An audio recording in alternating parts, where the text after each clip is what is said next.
This is Roger Hubbard, and tonight we're reading the second chapter of 1 Samuel. David anointed king of Judah. After this, David inquired of the Lord, shall I go up to any of the cities of Judah? This is Roger Hubbard and his beautiful wife, Elizabeth. And the Lord said to him, go up. David said, to which shall I go up? And he said, to Hebron. So David went up there, and his two wives also, Ahinoam of Jezreel and Abigail, the widow of Nabal of Carmel. And David brought up his men who were with him, every one with his household. And they lived in the towns of Hebron. And the men of Judah came, and there they anointed David, king over the house of Judah. When they told David, it was the men of Jabesh Gilead who buried Saul, David sent messengers to the men of Jabesh Gilead, and said to them, may you be blessed by the Lord, because you showed this loyalty to Saul your Lord and buried him. Now may the Lord show steadfast love and faithfulness to you, and I will do good to you because you have done this thing. Now therefore let your hands be strong and be valiant, for Saul your Lord is dead, and the house of Judah has anointed me king over them. But Abner, the son of Ner, commander of Saul's army, took Ishbosheth, the son of Saul, and brought him over to Mahanaim, and he made him king over Gilead and the Asherites and Jezreel and Ephraim and Benjamin and all Israel. Ishbosheth, Saul's son, was 40 years old when he began to reign over Israel, and he reigned 2 years. But the house of Judah followed David. And the time that David was king in Hebron over the house of Judah was 7 years and 6 months.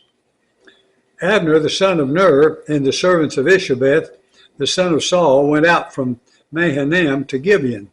And Joab, the son of Zeruiah, and the servants of David went out and met them at the pool of Gibeon.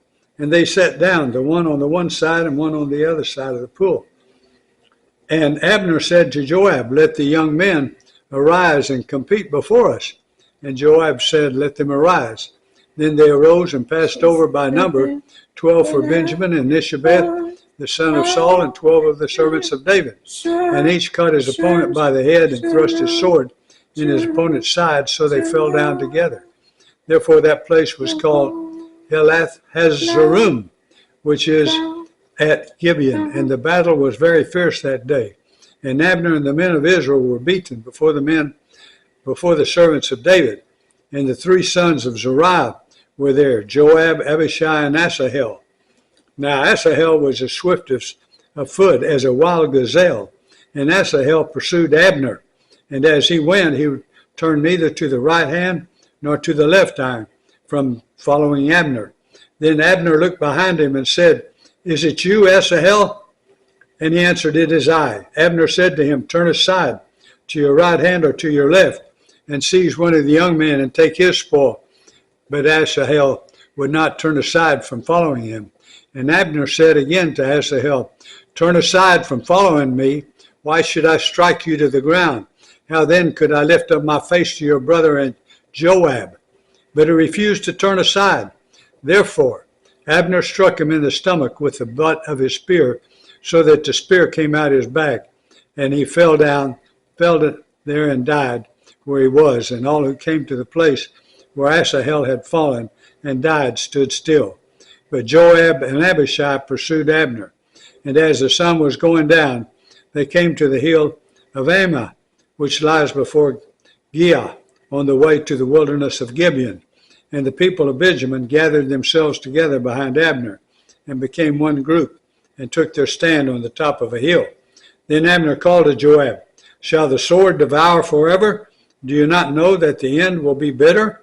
How long will it be before you tell your people to turn from the pursuit of their brothers? And Joab said, as God lives, if you had not spoken, surely the men would not have given up the pursuit of their brothers until the morning. So Joab blew the trumpet, and all the men stopped and pursued Israel no more, nor did they fight any more. And Abner and his men went all that night through the Arabah. They crossed the Jordan, and marching the whole morning, they came to Mahanaim.